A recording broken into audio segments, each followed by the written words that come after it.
কখনো কখনো আপনার পরিকল্পনা এবং আল্লাহর পরিকল্পনা একই রকম হয়।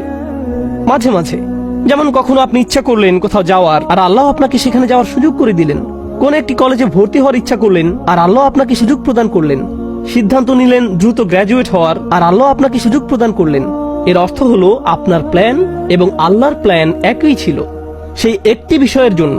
কিন্তু মাঝে মাঝে আপনার এবং আল্লাহর পরিকল্পনা একই রকম থাকে না। অনেক সময় ভাবছিলেন 10 বছর ধরে চাকরিটা করবেন, 6 মাস পরে আপনাকে ছাঁটাই করে দেওয়া হলো। কোন একটা ভার্সিটিতে ভর্তি হওয়ার আবেদন করলেন, আপনার সবকিছুই ছিল সেরা, কিন্তু তবুও চান্স পেলেন না। অন্যদিকে আপনার চেয়ে অনেক কম যোগ্যতা সম্পন্ন বহু ছেলে মেয়ে চান্স পেয়ে গেল। অনেক সময় আপনার এবং আল্লাহর পরিকল্পনা একই রকম থাকে না। এই আয়াতগুলো শিক্ষা দিচ্ছে সব সময় সবকিছু আমার পরিকল্পনা অনুযায়ী কাজ করবে না। তবুও আমাকে পরিকল্পনা করে যেতে হবে, তবুও আমাকে চেষ্টা করে যেতে হবে। কিন্তু দিন শেষে আল্লাহ সিদ্ধান্ত নিবেন পরিকল্পনাটি বাস্তবায়িত হবে কি হবে না। আযকুর রাব্বাকা ইযা নাসিত। এরপর আসছে এই আয়াতের সবচেয়ে শক্তিশালী অংশ। আমি এর উপর অতিরিক্ত কিছু সময় ব্যয় করতে চাই। এটা আসলেই সমগ্র কোরআনের অন্যতম সুন্দর একটি শিক্ষা। যদি একজন মুসলিম এটা বুঝতে পারে, তার জীবনটা সহজ হয়ে যাবে। ওয়াকুল আসা আইয়াহদিয়ানি রব্বি লিআকরাবা মিন হাযা রাশাদা।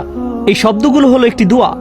দুয়ার চেয়েও এটা আশায় পরিপূর্ণ একটি বিবৃতি। চলুন এই দৃষ্টিকোণ থেকে এর সাথে পরিচিত হই। আপনি ভবিষ্যৎ নিয়ে চিন্তা করছেন, শুধু আশা শব্দটি ব্যবহৃত হওয়ার দরুন তারাজ্জি, আরবিতে যাকে বলা হয় হরফুত তারাজ্জি বা ফিআলুত তারাজ্জি, এমন ক্রিয়াপদ যা আশা প্রকাশে ব্যবহার করা হয়।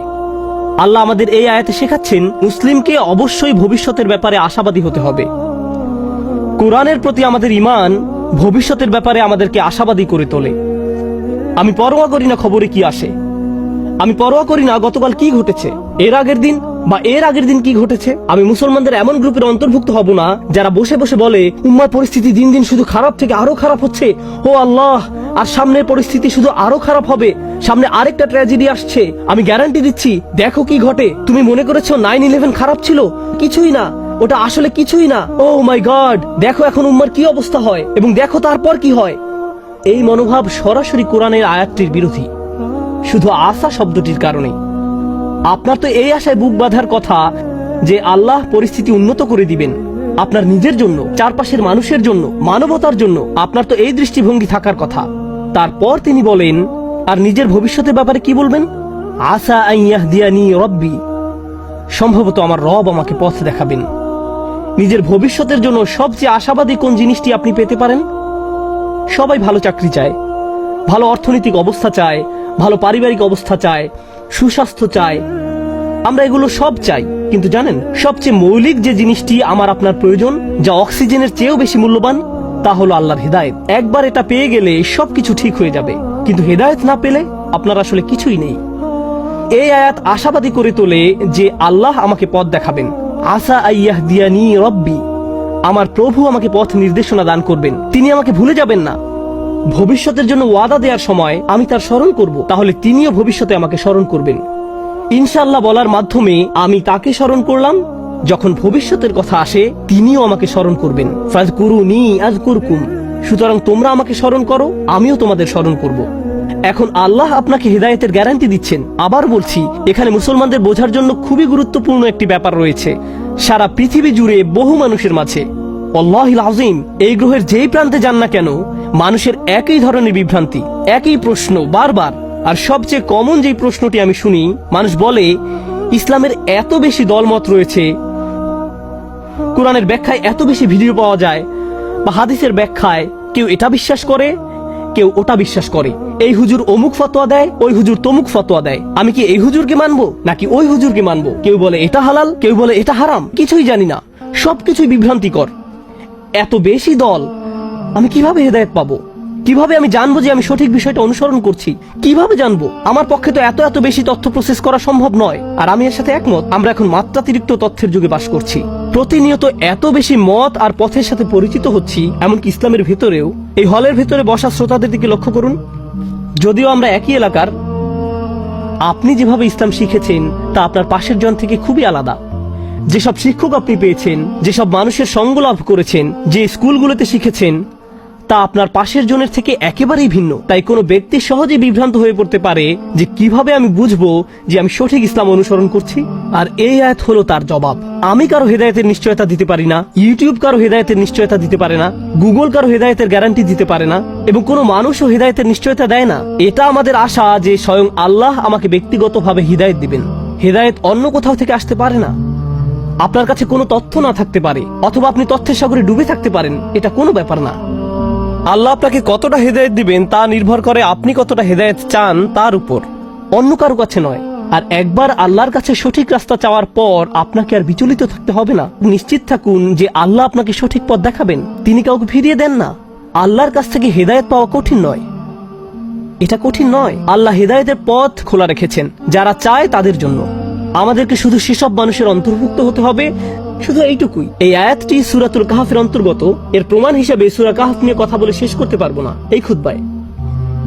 এই গুহার অধিবাসীরা যাদের কথা আমরা প্রতি শুক্রবার পড়ে থাকি, এই মানুষগুলোর আশেপাশে কোনো নবী ছিল না, কোনো আলেম ছিল না, কোনো শায়েখ ছিল না, কোনো সাহাবী ছিল না। নিজেদের জন্য তারা নিজেরাই ছিলেন। আর তারা এমন এক এলাকায় বাস করতেন যেখানে সবাই মূর্তি পূজা করত।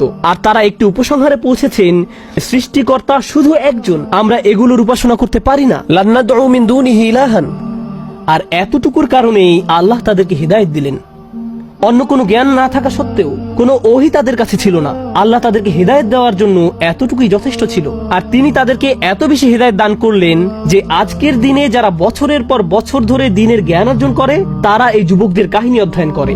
কারণ এই যুবকরা আল্লাহর হিদায়াত পেয়েছিল, কারণ আল্লাহ তাদেরকে পথ দেখিয়েছিলেন। আপনার পরিস্থিতি যত অন্ধকারচ্ছন্নই হোক না কেন, আপনার যদি আল্লাহর উপর আশা থাকে, এটাই যথেষ্ট।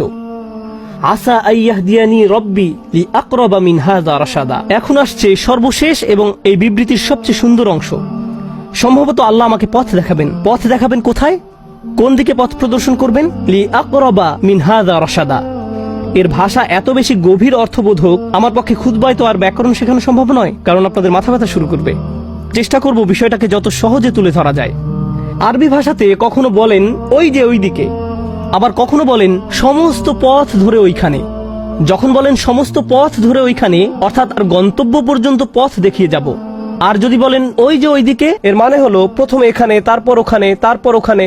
কিন্তু যদি বলি সমস্ত পথ ধরে ওইখানে, এর মানে ওইখানেই আপনাকে যেতে হবে, এরপর আর কোথাও আপনাকে যেতে হবে না।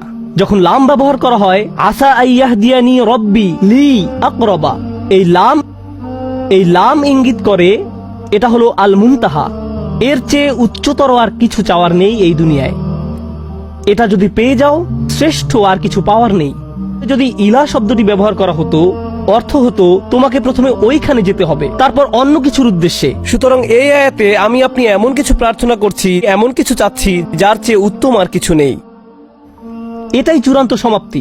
এখন সেই চূড়ান্ত সমাপ্তিটি কি? লিআকরাবা মিন হাযা, এটার চেয়ে নিকটবর্তী। আমি আশা করছি আল্লাহ আমাকে পথ দেখাবেন এটার চেয়ে চূড়ান্ত সমাপ্তির আরো নিকটে। এটা বলতে কি বোঝানো হয়েছে? এখন আমি যে অবস্থায় আছি, চলুন বোঝার চেষ্টা করি এখানে আসলে কি বোঝানো হচ্ছে। আমাদের সবার আলহামদুলিল্লাহ সুম্মা আলহামদুলিল্লাহ কোনো না কোনো মাত্রায় হেদায়েত রয়েছে।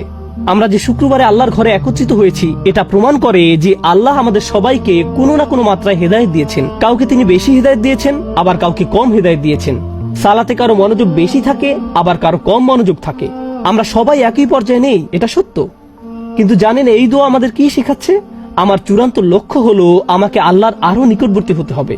আমি এখানে এজন্য আসিনি যে নিজেকে অন্য একজনের সাথে তুলনা করব।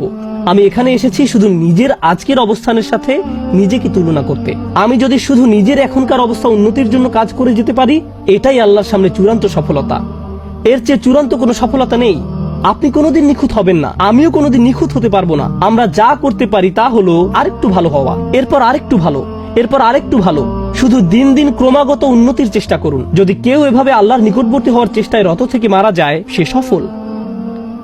অনেক মানুষ কি করে জানেন? তারা অন্যদের সাথে নিজের তুলনা করে। আহা, সে তো পুরো কুরআন মুখস্থ করে ফেলেছে, দেখো কি সুন্দর তার তেলাওয়াত, সে প্রতিদিন মসজিদে যায়, আজানের পূর্বে এসে উপস্থিত হয়, সে যে আল্লাহর কত ইবাদত করে, সে কত বেশি জানে, সে আরবি জানে, তাফসির জানে, এটা জানে, ওটা জানে। তারা মুসলিম হিসেবে আমার চেয়ে কত উত্তম পোশাক পরে। নিজেকে অন্যের সাথে তুলনা করবেন না। আল্লাহ আপনার কাছে এটা চান না। আল্লাহ আপনাকে অন্যের পাশে রেখে তুলনা করবেন না। তিনি তো আপনাকে এমনকি দুনিয়াতেও অন্যের সাথে তুলনা করতে চান না, আর আখিরাতের কথা বাদই দিলাম। ওয়ালা তাতামান্নাউ মা ফাদ্দালাল্লাহু বিহি বা'দুকুম আলা বা'দ। অন্য মানুষদেরকে যা দেওয়া হয়েছে তার আকাঙ্ক্ষা করো না, নিজের প্রতি এমন অন্যায় করো না। তাহলে আমরা কি শিখছি? উদাহরণস্বরূপ আমরা শিখছি